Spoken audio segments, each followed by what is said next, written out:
Hello and welcome to this demo of LLBMC, the low-level bounded model checker. LLBMC is a static software analyzer for C and C++ programs.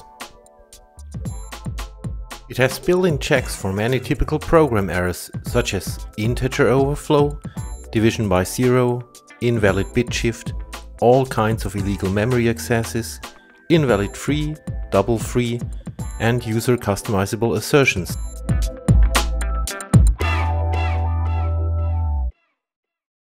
Let's have a look at a small program. Here we want to compute the absolute value of an integer. So if the argument x is larger than or equal to 0, we just return the argument. Otherwise, we take the negation and return that. Before leaving the function, we check that the result is indeed positive. To do this, we use LLBMC's built-in assertion function. Let's see what LLBMC does with this program. We are using LLBMC version 2012.2a, which is based on LLVM version 3.1. LLBMC starts verification not directly on the source code, but on LLVM's intermediate representation. By doing this, supporting all C and C++ constructs is much easier. So let's first compile our program to LLVM's intermediate representation, which is also called bitcode. We use the G flag to also include debug information in the bitcode file. Then we start LLBMC and pipe its output into less. LLBMC tells us that it has detected an error. In the error synopsis section, more details are given. We see that it has found an integer overflow caused by a subtraction instruction. If we continue reading the output, checking the error location, we find that the error occurs in the negation in line 10 of the program. So the overflow happens here. We can also see from the stack trace at the bottom that the overflow occurs when the function is called with argument x set to int min. The negation of this value cannot be represented as an integer, so this is indeed an error. Let's see what happens when we switch off overflow checks. To accomplish this, we run LLBMC with the option No Overflow Checks. Then LLBMC will not report any overflow errors. But now it has found that the custom assertion doesn't hold. This means that the result of the function is not always positive. But how can this happen? From the stack trace we see that again int min is the culprit, because the negation of int min is again int min, a negative value.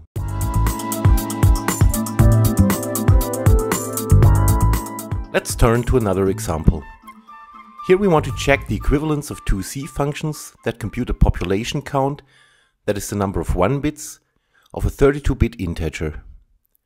We have an optimized implementation and a reference implementation. The reference implementation iteratively masks each bit of the integer and, if it's 1, adds it to a sum counter. The optimized version uses elaborate bit tricks. To check that both functions are equivalent, we call each with the same arbitrary argument x and assert that the results are equal. If for any value of x the results would be different, our assertion would fail. Let's run LLBMC on this program. Again, we first compile it to LLVM bitcode. Then we start LLBMC.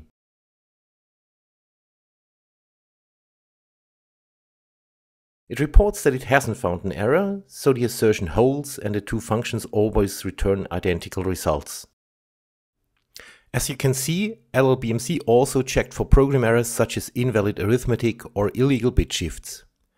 Out of the 108 assertions that LLBMC inspected, it could resolve all but 31 by means of its built-in logical simplification rules.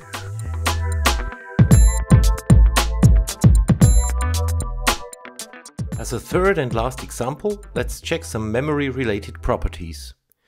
Here we have a structure data type that contains just an integer x as well as a global variable y. In our function foo, we set up a local variable s to hold a pointer to structure s. Then we set the global variable y to 0 and the element x of structure S to 10. Finally, we check whether y is still 0 and fail if this is not the case.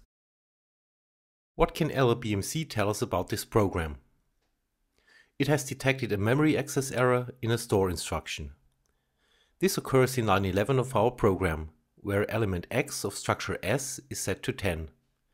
The reason for this error is that S has not been initialized, so it may contain a pointer value that goes into the wild, and writing 10 to this address causes trouble. Let's now switch off memory access checks. The memory access error is of course not reported anymore, but we see that the assertion fails. This is due to the fact that a value stored in S might point to a memory region that overlaps with global variable y. Changing x of S to 10 thus also modifies y. Let's have a closer look at this.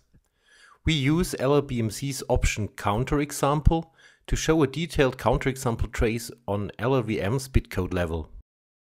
Here we see a step-by-step instruction sequence that leads to the failed assertion, with values for each instruction printed on the right. First, we can notice in the global section at the top that LLBMC assumes the global variable y to be stored at address 1FFF/FFFC. In the second instruction of function foo, where LLBMC nondef is called, LLBMC assumes that the uninitialized pointer to structure S takes the value 1FFF/FFFE. Thus, y and x of S overlap by 2 bytes. When we now store 0 in y, LLBMC gives us a memory excerpt from which we can see where the memory has been modified. 4 0 bytes are written to memory. Storing then 10 to element x of structure S modifies y's value, which afterwards, in the load instruction, suddenly has taken 655360 as a value. This leads directly to the failed assertion. Let's summarize. We have seen that LLBMC offers many built-in checks to find errors, for example due to arithmetic overflows or invalid memory accesses. We have also seen, at the population count example, that logical bitwise operations are supported without leading to imprecision. By using a flat byte-oriented memory model, LLBMC can also detect unusual memory access errors.